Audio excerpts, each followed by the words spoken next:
Welcome to the Eye Opener. I'm your host, Michael Lewis. The House voted on and passed Biden's spending bill, though the count was close. The judge in the Rittenhouse trial has barred MSNBC from the courthouse for the remainder of the trial. A freelancer worker for NBC was caught following the juror bus. Sheriffs in 17 Western states have requested that DHS Secretary Alejandro Mayorkas be fired. And to wrap up this week, we have a story about CRT through the ages. Okay, my friends, let's take a closer look together. House Democrats voted to defeat Republicans Friday morning, ultimately passing President Biden's $1.75 trillion Build Back Better Act by a vote of 220 to 213. The bill will then be brought to the Senate for a vote. However, Senator Joe Manchin reiterated his opposition to the inclusion of paid leave in the bill on Wednesday. Meanwhile, House Speaker Nancy Pelosi is facing strong opposition from a key moderate House Democrat because the tax cut included in the bill are more beneficial to wealthy blue state residents. Pelosi chose to ignore Manchin altogether and included a 4-week paid leave guarantee in her version of the bill. It would apply to workers who earned at least $2,000 in the 2 years prior to receiving the benefits. Beneficiaries would also have to prove that they had some kind of job prior to taking paid leave. If the work and the earning thresholds can be met, individuals will be eligible to receive up to 90% of their previous earnings during the 4-week leave period. Manchin said his position on the issue has not changed, despite heavy lobbying from far-left Senate colleagues to support federally subsidized leave for family health issues. He said he was increasingly concerned that new welfare programs and federal spending would push up inflation. The current high inflation rate seems to confirm his fears. "I support it," he said. "I just don't support an unfunded leave. That means getting more debt and basically putting more social programs that we can't pay for that we are having problems with now. I want to support paid leave. I want to do this in a bipartisan way." Wisconsin Judge Bruce Schroeder, who is presiding over Kyle Rittenhouse case, announced Thursday that MSNBC is barred from the KENOSHA courthouse for the rest of the trial after observing an incident in which someone followed the bus the jury used to get to and from the building. Schroeder made a brief statement in court on Thursday about an incident of someone following the juror bus going to and from the courthouse. Last evening,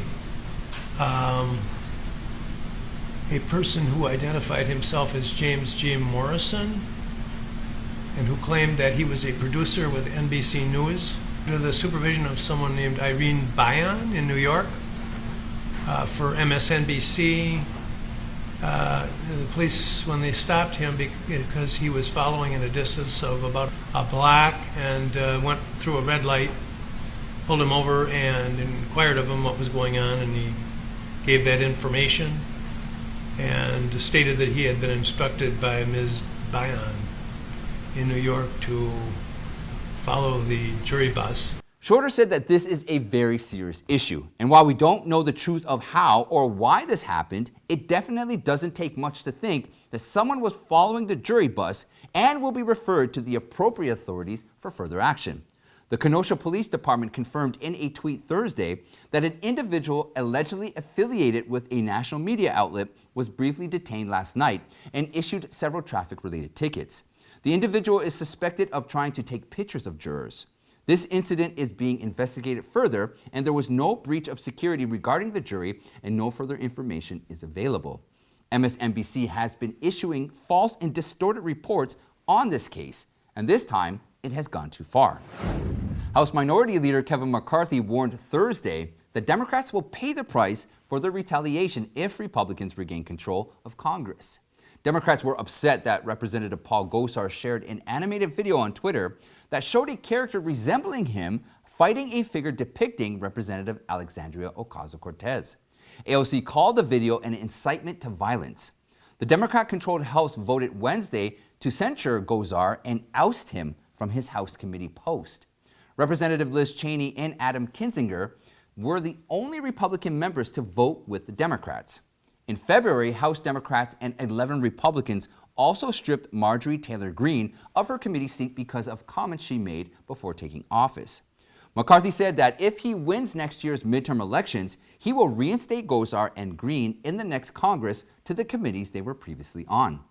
He singled out 3 House Democrats, Eric Swalwell of California, Ilhan Omar of Minnesota, and Maxine Waters of California, and warned that they would be stripped of their committee positions.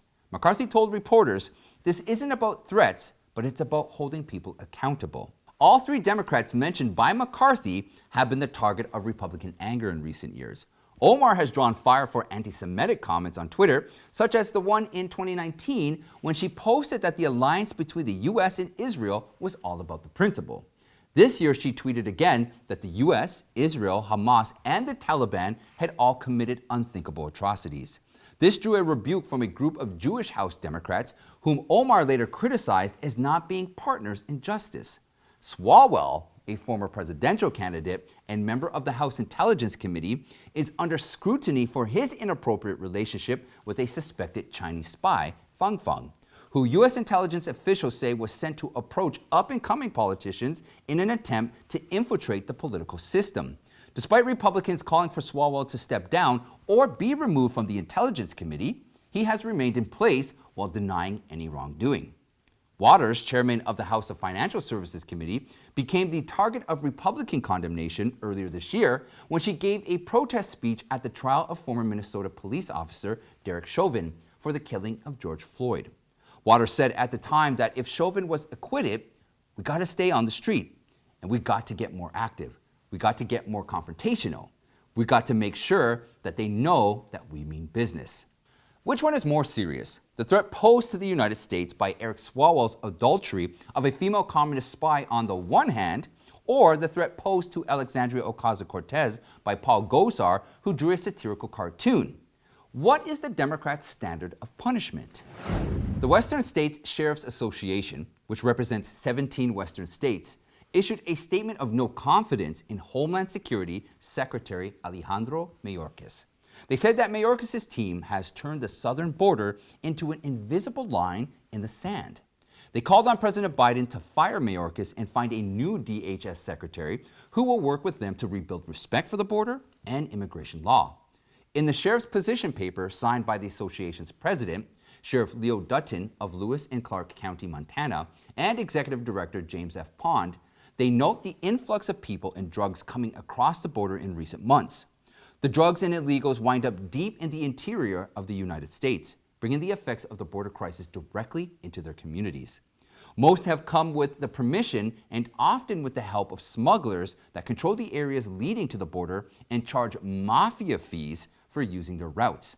And those who didn't pay cash for their trip have to work to pay off the debts, and some will engage in drug trafficking, forced labor, or prostitution to pay off what they owe. The statement says that the last fiscal year saw record levels of illegal activity along the border, with nearly all of the chaos occurring on Biden's watch.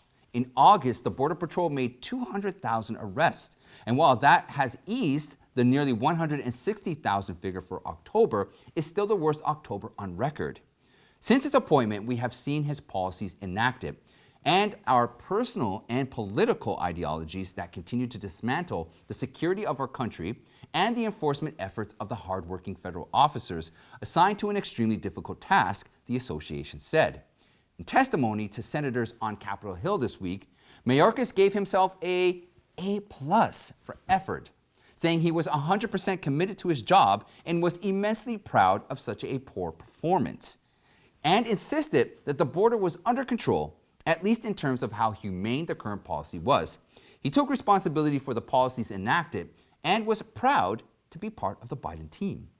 Senators from both parties have been very critical of the way the massive department has worked so far. Arizona Republican Representative Andy Biggs has written articles of impeachment against Mayorkas, saying he has failed in his duty to secure the border and curb the spread of the coronavirus. King Solomon, who is credited as the author of Ecclesiastes, noted that there is nothing new under the sun, nor does there appear to be. Perhaps it would be more accurate to say that Mark Twain expressed it this way: history doesn't repeat itself, but it often rhymes. A sort of echo chamber exists in which past events are repeated in new guises. These disguises mask the real issues, usually by creating a new term or language that sounds exciting and fresh, but is actually stale, moldy toast. Perhaps the biggest event affecting our lives after the pandemic as one looks back to 2020, was CRT. Its impact seems to have grown rapidly over time. While the creation of theories is important, and if they have an impact on how others are treated, especially the respect, opportunities, and achievements to which everyone is entitled, then this is a good thing. However, not all theories are good, much less equal. What did Karl Marx's theories, despite their talk of social justice and equality, actually lead to? In fact, they led to mass extermination in the Soviet Union, China, and wherever communism was in power. But secondly, like King Solomon, we have seen the old heresies, that is, theories, take on a new face. It's like COVID-19. There was the original virus, but then variants emerged, some more deadlier than the original. With Marx, as the British cultural critic Theodore de Ripple observed in City Journal, it was different. Marx's eschatology, lacking all common sense, all knowledge of human nature, rested on abstractions that were to him more real than the actual people around him. In other words, the whole theory does not even depend on ideas, but on empty abstractions completely devoid of common sense and empirical tests. So what I'm trying to say is that CRT rhymes with Marxism and doesn't help in the slightest to achieve any meaningful goal. Like, for example, the goal of people living in harmony in a given society. Instead, what I see is a strange rhyme with the Marxist project of the 20th century and its more recent adventures. By their very nature, all perverse philosophies led to perverse actions. Marx spent most of his life in the reading room of the British Museum. One might think that this was hardly the beginning of Stalinist gulags that were already all over the communist countries. That is why it is necessary to evaluate something before you act. You may remember in King 1, chapter 19, the adventures of Elijah, the prophet of Israel. He had killed the false prophet of Baal, which was a demon, and then ran away fearing for his life. Indeed, lost all hope and asked God to take his life. Then he hid in a cave and told God, I have been very zealous for the Lord, the God of hosts. For the son of Israel has forsaken thy covenant, torn down thy altar, and killed the prophets with the sword. And I alone am left. And they seek my life to take it away. What was God's answer? Yet I will leave 7,000 in Israel, all the knees that have not bowed to Baal, and every mouth that has not kissed him. Elijah hadn't thought of this. To be full of one's own virtue may lead to virtue signaling. A person thinks that he is the only virtuous person. The consequences of bowing down to Baal are serious. A parallel can be drawn to the fact that one of the perverse behaviors derived from CRT is today's kneeling, without too much exaggeration. Kneeling or prostrating has never been a mere act of solidarity.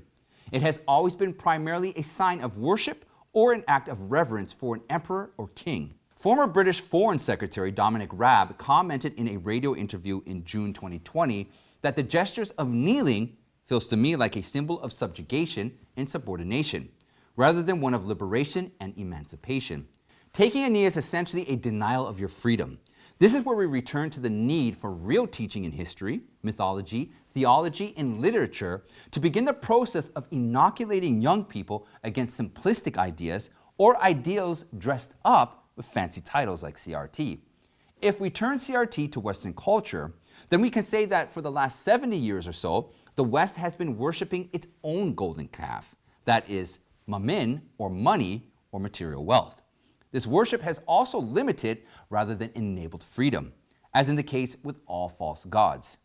Yet in the West, there are still many options. We do not need to kneel to mammon, but once a culture of kneeling begins, who knows how far it will spread. We are free people, like Elijah and the other 7,000 Israelites, and we must resist the false worship.